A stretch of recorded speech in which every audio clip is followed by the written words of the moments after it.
Bismillahirrahmanirrahim. Alhamdulillahirabbil alamin wa bihi nasta'in ala umuri dunya waddin. Wassalatu wassalamu ala asyrafil anbiya'i wal mursalin sayyidina maulana Muhammadin wa ala alihi wa sahbihi ajma'in. Qala al-musannif al-imam Abu Hamid Al-Ghazali rahimahullah, nafa'ana bi ulumih sifatur ru'yati wan nazari ila wajhillah tabaraka wa ta'ala. Qala Allah ta'ala lilladzina ahsanul husna wa ziyadah. Wa hadhihi ziyadah hiya an-nazaru ila wajhillah ta'ala wa hiya al-ladzatul kubra allati yunsa fiha na'imu ahli al-jannah. Wa qad dzakarna haqiqataha fi kitabil mahabbah wa qad shahida laha al-kitab was sunnah ala khilafi ma ya'taqiduhu ahlul bid'ah. Qala Jarir bin Abdullah al-Bajalli kunna julusan 'inda Rasulillah sallallahu alaihi wasallam fara'a al-qamara lailatal badri faqala innakum tarawna rabbakum kama tarawna hadzal qamar la tudammuna bi ru'yatihi fa in istata'tum an la tughlabu 'ala salatin qabla tulu'is syams wa qabla ghurubiha faf'alu thumma qara'a fasabbih bihamdi rabbika qabla tulu'is syamsi wa qabla ghurubiha wa huwa mukharrajun bis sahihain. Warawa Muslim fi sahih an Suhaib bin qara'a Rasulullah sallallahu alaihi wasallam qaulahu ta'ala lilladzina ahsanul husna wa ziyadah qala idza dakhala ahlul jannati al-jannah wa ahlun nari an-nara nada munadin ya ahlal jannah inna lakum 'indallahi maw'ida yuridu ay yunjizakum qalu ma hadzal maw'id alam yuthaqqil mawazinana wa yubayyid wujuhana wa yudkhilna al-jannata wa yujirna minan nar. Qala fayurfa'ul hijab wa yanzuruna ila wajhillah azza wa jal fama utu syai'an ahabba ilaihim minan nazar ilaihi ila akhirih. Makna perkataan Imam Al-Ghazali rahimahullah, nafa'ana bi ulumi, sifat atau keterangan tentang melihat dan memandang kepada wajah Allah tabaraka wa ta'ala, memandang kepada zat Allah tabaraka wa ta'ala. Allah Ta'ala berfirman lilladzina ahsanul husna wa ziyadah, artinya bagi orang-orang yang berbuat baik dan pahala yang terbaik, surga dan tambahan. Tambahan ini adalah maksudnya memandang kepada wajah Allah Ta'ala, kepada zat Allah Subhanahu wa Ta'ala.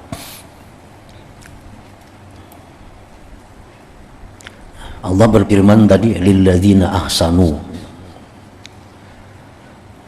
bagi orang yang ahsanu. Arti ahsanu itu artinya orang-orang yang sudah duduk di makam ihsan. Karena seorang hamba Allah itu mesti dia beriman, yang kedua berislam, yang ketiga berihsan. Itu yang ditanyakan Jibril kepada Nabi kita sallallahu alaihi wasallam, apa itu iman, apa itu Islam, apa itu ihsan. Nah, setiap orang yang beriman belum tentu dia berislam. Ini percaya kepada Allah, percaya kepada Rasulullah, tapi kadang mengucap dua kalimat syahadat. Nah, ini orang beriman tapi Islam, tapi beriman tapi kada Islam. Nah, itu banyak di zaman Rasulullah sallallahu alaihi wasallam. Ini percaya lawan Nabi, percaya dengan apa yang disampaikan Nabi, percaya kepada Allah, percaya kepada malaikat, semuaan, tapi kada mengucap dua kalimat syahadat. Nah, ini orang hanya beriman tapi kada Islam. Ada orang yang Islam tapi kada beriman, sembahyang, puasa, naik haji, bayar zakat, mengucap dua kalimat syahadat, tapi kada beriman.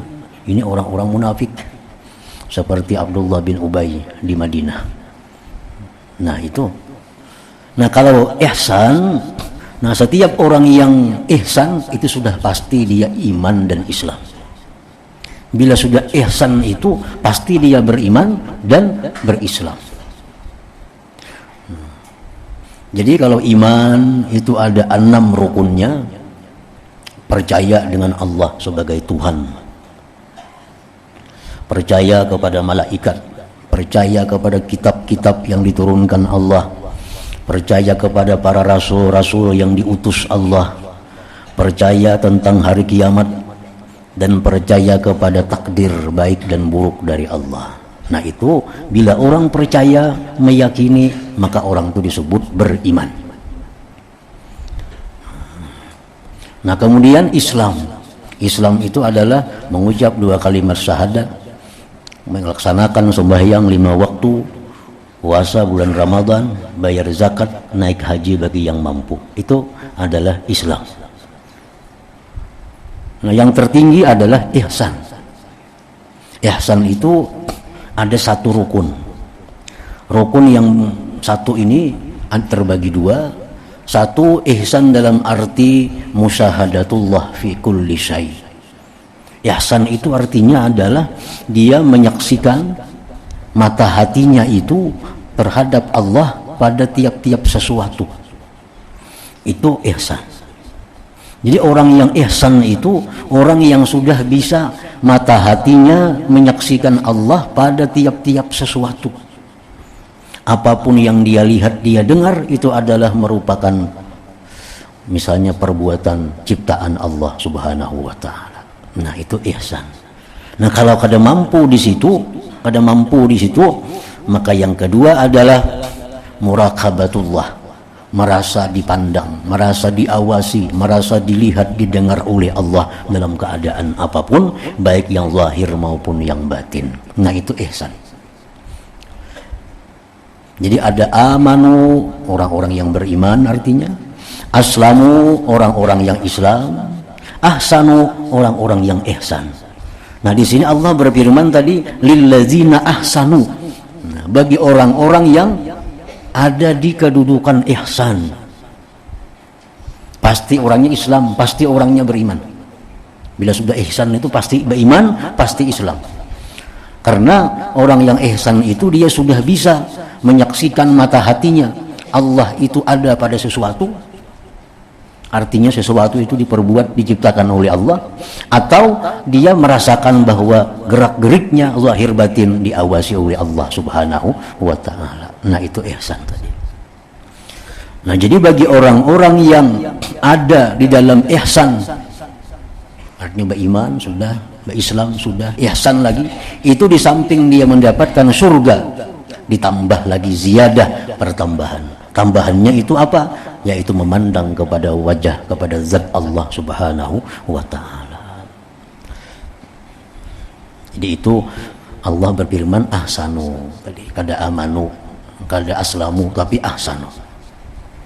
Tambahan ini adalah memandang kepada zat Allah Subhanahu wa ta'ala.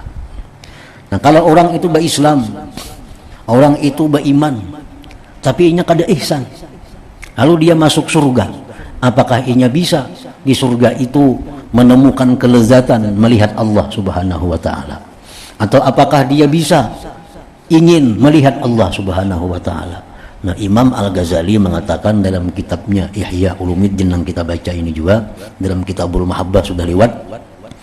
Jadi Imam Ghazali, wa kullu man lam ya'rifillah fid dunya fala yarahu fil akhirah. Tiap-tiap orang yang di dunia ini tidak ma'rifat kepada Allah, maka dia tidak akan melihat Allah di akhirat. Nah, walaupun dia masuk ke dalam surga. Ya Islam lawan iman aja, kada ihsan. Nah, kalaupun dia ke surga karena dia Islam, karena dia iman, inya ke surga, tapi fala yarahu fil akhirah, dia kada akan melihat Allah di akhirat itu. Wa kullu man lam yajid lazzatal ma'rifah fid dunya fala yajidu lazzatan nazrah fil akhirah. Tiap-tiap orang yang tidak merasakan kelezatan ma'rifat di dunia, dia tidak akan merasakan kelezatan memandang Allah di akhirat itu. Jadi artinya kalau orang itu dalam dunia ini sudah bisa mata hatinya itu menyaksikan Allah pada setiap yang dilihatnya, yang didengarnya. Nah ini orang yang ihsan nih, ini orang yang ma'rifat lawan Allah.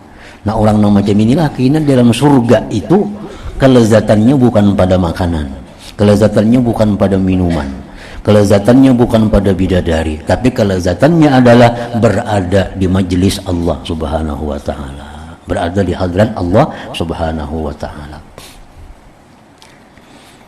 Dalam kitab Al-Mahabbah Imam Ghazali itu disebutkan ada orang bermimpi dengan Imam Ma'ruf Al-Karhi. Nah, orang ini termimpi masuk surga. Masuk surga, melihat Imam Ma'ruf Al-Karhi itu memandang kepada Allah Subhanahu wa taala. Sidin batakun, wahai Syekh Ma'ruf, mana kawan-kawan pian wali-wali yang lainnya? Ujar Syekh Ma'ruf, ini lagi asik di situ makan minum dengan bidadarinya. Artinya apa? Artinya kada diberi kesempatan untuk melihat Allah, untuk bertemu dengan Allah Subhanahu wa taala. Nah, jadi orang-orang yang beribadah kepada Allah, yang taat kepada Allah dengan mengharapkan surga, mengharapkan bidadari, mengharapkan kenikmatan-kenikmatan akhirat, itu di surga dia akan dapat itu. Tapi kada akan dapat kelezatan memandang kepada Allah. Nah, orang-orang yang beribadah di dalam dunia ini karena dia mencintai Allah. Orang-orang yang beribadah dalam dunia ini karena merasa lezat dalam beribadah kepada Allah. Nah, itulah orang-orang yang di surga yang melupakan makanan, melupakan minuman, melupakan bidadari. Dia hanya ingin selalu berada di sisi Allah, di hadapan Allah Subhanahu wa taala. Nah, jadi itu diantara rahasia kalimat ahsanu lilladzina ahsanul husna wa ziyadah tadi.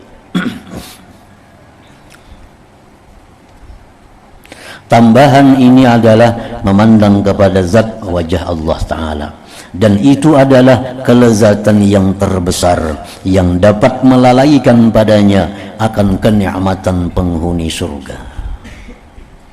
Dan kami telah menyebutkan hakikatnya penjelasan ini dalam Kitabul Mahabbah dari Ihya Ulumuddin. Sudah dahulu kita baca itu. Dan Al-Quran dan As-Sunnah telah menjadi saksi dalil atas menyalahi apa yang diiktikadkan oleh para ahli bid'ah, kelompok-kelompok Al-Mu'tazilah, kelompok Al-Jahmiyah, yang mengatakan bahwa di dalam surga itu tidak ada melihat zat Allah Subhanahu wa taala. Nah, itu kelompok-kelompok Mu'tazilah, Al-Jahmiyah, kelompok muslimin juga, tapi yang pahamnya paham itu inya mengetikatkan bahwa dalam surga itu adalah ada kita bisa melihat langsung dengan zat Allah Subhanahu wa taala.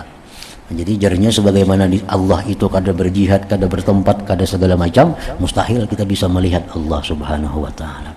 Tapi mazhab Ahlus Sunnah wal Jamaah mengetikatkan bahwa di dalam surga itu akan terjadi melihat kepada zat Allah Subhanahu wa taala dengan tanpa cara, dengan tetap mukhalafatuhu lil hawadits, menyalahinya Allah bagi segala yang baharu.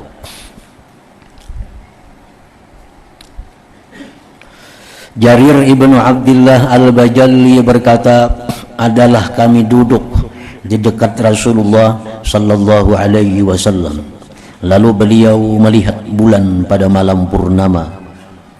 Maka beliau bersabda, innakum tarawna rabbakum kama tarawna hadzal qamar la tudammuna fi ru'yatihi fa in istata'tum an la tughlabu ala salatin qabla tulu'is syamsi wa qabla ghurubiha faf'alu thumma qara wasabbih bihamdi rabbika qabla tulu'is syamsi wa qabla ghurubiha, surat Taha.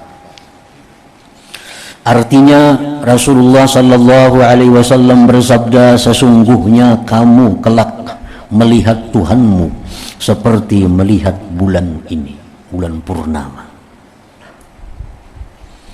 Kamu tidak teraniaya pada melihatnya. Bukan kita melihat Tuhan kayak bulan-bulan itu, kada maksudnya. Kita melihat bulan purnama itu kada teraniaya. Walaupun orang sekampungan, senegrian nih melihat bulan purnama adalah nang bakajak-kajal, bersasak-sasak adalah kada, karena di mana aja kau dilihat, baik di belakang rumah, baik di halaman rumah, baik di sebelah kiri rumah, sebelah kanan rumah. Nah, bulan purnama itu kau dilihat, jadi kada teraniaya, kada lapah, kada sasak kita melihatnya. Nah, kita melihat Allah Subhanahu wa taala itu, jar Nabi, seperti melihat bulan malam purnama. Kamu tidak teraniaya pada melihatnya itu, kada teraniaya. Jadi jangan dipaham Tuhan bulat macam bulan purnama terang benderang, pada macam itu artinya. Macam Nabi kita bertemu dengan Tuhan di Mustawa sana pada waktu Isra Mi'raj. Rasulullah bertemu dengan Tuhan di Mustawa. Itu Rasulullah yang berada di Mustawa itu. Masalah Tuhannya itu kan disebutkan berada di situ. Rasulullah yang berada di Mustawa waktu melihat berjumpa dengan Allah. Sidinnya nang di situ. Allahnya di mana? Allah kada di situ. Allah kada bertempat, nang kada di Mustawa situ. Nah, sama demikian seperti melihat bulan purnama, bukan bulat talangnya itu, tapi yang diambil adalah kita kada sasak melihat, kada bakajal-kajal melihatnya. Jadi seluruh penghuni surga itu, dari sekian banyak penghuni surga, melihat Tuhan kada teraniaya, kada takajak-kajal, bakasak-kasak kada. Kalau kamu mampu bahwa tidak dikalahkan atas salat sebelum terbit matahari, sebelum terbit matahari sembahyang subuh artinya, dan sebelum terbenamnya matahari sembahyang asar, maka lakukanlah. Nah ya, jadi ini Nabi mengingatkan secara khusus tentang sembahyang 5 waktu. Sembahyang 5 waktu itu dijaga, lebih-lebih sembahyang subuh dan sembahyang asar. Jangan sampai kita dikalahkan olehnya. Nah, dikalahkan itu artinya macam kita sembahyang tak keluar waktunya, itu dikalahkan orangnya. Sembahyang asar misalnya tak imbah maghrib karena karamian bermain-main apa, sehingga asar tak imbah maghrib atau kesibukan apa, itu dikalahkan asar, itu bakal ada melihat Tuhan kita di surga situ. Ajar Nabi jangan sampai dikalahkan oleh 2 sembahyang ini, sembahyang subuh dan sembahyang asar. Nah, kenapa 2 sembahyang ini dianggap sangat penting, lebih utama dari sembahyang yang lainnya, walaupun sembahyang lainnya itu utama juga, tetapi yang 2 ini lebih, karena pada waktu subuh itu adalah waktu di mana pergantian malaikat yang di langit turun ke bumi, yang bumi naik ke langit. Malaikat hafazah ini, untuk yang bawa amal kita nih, untuk yang bawa amal, kan amalnya ada di bawah harian, ada mingguan, ada amal kita ini. Nah, nang harian ini amal kita diangkat nang mulai pagi waktu asar inilah amal kita naik malaikat ke langit, malaikat nang hanyar pulang turun ke bumi. Jadi sembahyang asar itu bertemu 2 kelompok malaikat ini. Nah, sembahyang subuh pun demikian. Subuh itu malaikat yang ditugasi menjaga mencatat amal di malam hari, dia akan naik ke atas. Malaikat yang bakal bertugas siang turun pada waktu subuh. Jadi waktu sembahyang subuh itu berkumpul 2 malaikat ada. Kalau sembahyang lain itu kada dihadiri oleh malaikat-malaikat itu. Nah, zuhur kada dihadiri oleh malaikat hafazah tadi. Maghrib kada dihadiri, isya. Tapi kalau subuh lawan asarna itu dihadiri. Makanya Nabi jangan sampai kita dikalahkan oleh 2 sembahyang itu, sembahyang sebelum terbit matahari subuh dan sebelum terbenamnya adalah asar. Kemudian Rasulullah sallallahu alaihi wasallam membaca ayat yang artinya, dan bertasbihlah dengan memuji Tuhanmu sebelum terbit matahari dan sebelum terbenamnya. Nah, asar lawan subuh tadi. Hadis ini dikeluarkan dari kitab Sahihul Bukhari dan Sahih Muslim. Imam Muslim meriwayatkan dalam kitab sahihnya dari Suhaib, ia berkata Rasulullah sallallahu alaihi wasallam membaca firman Allah taala, lilladzina ahsanul husna wa ziyadah. Bagi orang-orang yang berbuat baik, maksudnya bagi orang-orang yang ihsan, ada pahala yang terbaik, surga dan tambahan. Nah, tambahan itu bonusnya apa? Yaitu melihat kepada zat Allah subhanahu wa ta'ala.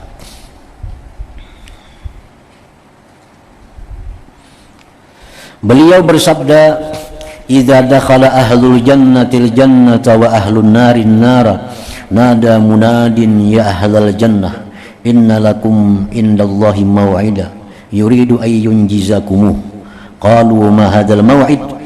Alam yusaqqil mawazinana wa yubayyid wujuhana wa yudkhilna al-jannata wa yujirna minan nar. Qal fa yurfa'ul hijab wa yanzuruna ila wajhillah azza wa jalla fama utu syai'an ahabba ilaihim minan nazar ilaihi. Artinya, apabila penghuni surga telah masuk surga dan penghuni neraka telah masuk neraka, maka penyeru menyeru, wahai penghuni surga, sesungguhnya bagi kalian di sisi Allah ada janji yang Dia berkehendak menunaikannya kepada kalian. Mereka penghuni surga bertanya, apakah janji itu? Bukankah dia memberatkan timbangan amal kami, memutihkan wajah-wajah kami, memasukkan kami ke dalam surga, dan menyelamatkan kami dari neraka? Artinya Tuhan berjanji apa lagi? Kami ini sudah syukurna. Nah, timbangan amal kebaikan sudah menang, sudah masuk ke surga, diputihkan wajah, sudah.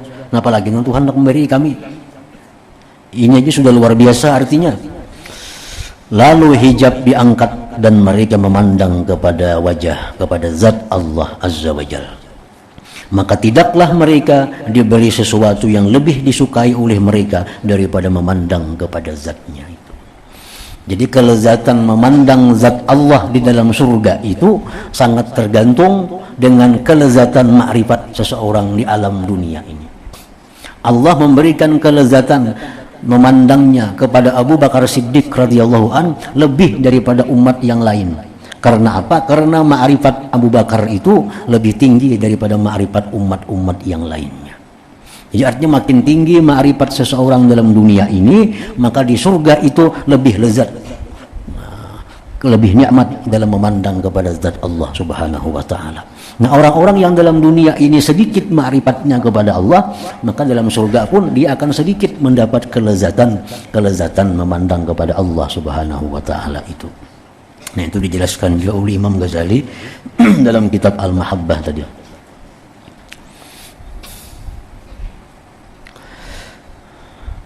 Segolongan sahabat telah meriwayatkan hadis tentang melihat kepada Allah Ta'ala, dan melihat kepada Allah Ta'ala adalah puncak pahala yang terbaik dan kesudahan kenikmatan. Dan semua kenikmatan yang telah kami uraikan di sisi, kenikmatan ini adalah dilupakan.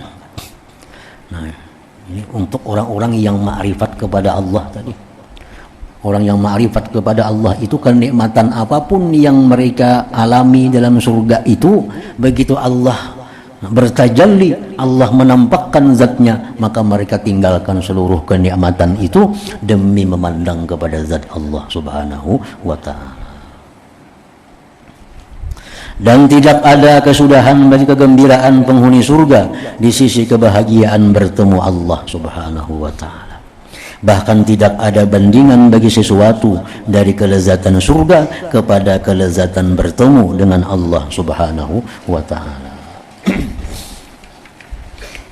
Dan sungguh kami ringkas tentang pembicaraan di sini karena kami telah menguraikannya dalam Kitabul Mahabbati Wasyauq Warridha. Maka tidak seyogianya keinginan seseorang hamba dari surga adalah sesuatu selain bertemu dengan Allah Subhanahu wa ta'ala. Nah, itulah orang-orang yang sampai makamnya mereka beribadah itu bukan menuju surga, mereka beribadah itu bukan mencari kenikmatan surga, tapi mereka itu ke surga hanya ingin bertemu kepada Allah Ta'ala. Sebab seseorang kadang akan bisa bertemu Allah melainkan inya mesti berada di dalam surga. Jadi inya masuk surga, inya kepingin surga itu bukan kenikmatan yang lain. Inya kepingin surga karena hanya dalam surga lah bisa melihat kepada Allah Subhanahu wa ta'ala. Adapun kenikmatan surga lainnya, maka bersekutu padanya binatang ternak yang dilepaskan pada tempat penggembalaan. Kenikmatan surga macam makanan, itu sama aja kita lawan binatang. Apalagi minuman, nikmat surga sama aja lawan binatang dalam dunianya, sama aja makanan. Apalagi kawin sama aja lawan binatang. Tapi kalau bertemu dengan Allah, nah itu khusus hanya manusia. Kalau binatangnya bertemu, kalau ampunnya kada jadi soal. Yang penting ada makanan, ada minuman, ada bini, ada laki. Jadi masalah binatang itu cukup diberi makanan, cukup diberi minuman, ada pasangannya, sudah. Masalah ampunnya siapa, kada pedulinya. Nah, jadi kalau kita mengejar hanya kenikmatan surga dari yang demikian, maka sama dengan hal binatang. Nah, perbedaan manusia itu adalah ada keinginan untuk melihat kepada zat yang menciptakan semuanya. Itu yaitu Allah Subhanahu wa ta'ala. Nah, habis di sini tentang kitab Zikril Maut. Nah, kemudian disambung nih kitab penutup dari Ihya Ulumuddin, yaitu tentang keluasan anugerah Allah Subhanahu wa ta'ala.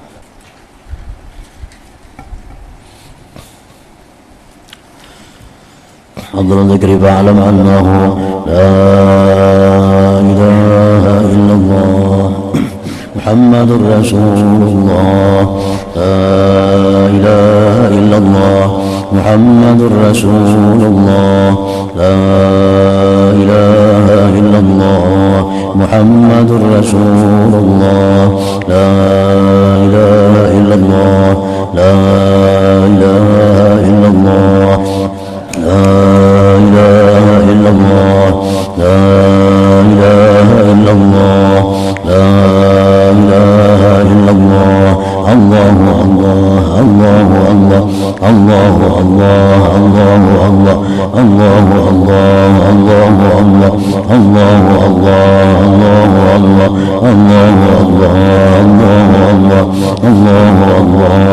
الله الله لا إله إلا الله محمد رسول الله لا إله إلا الله محمد رسول الله لا إله إلا الله محمد رسول الله لا إله إلا الله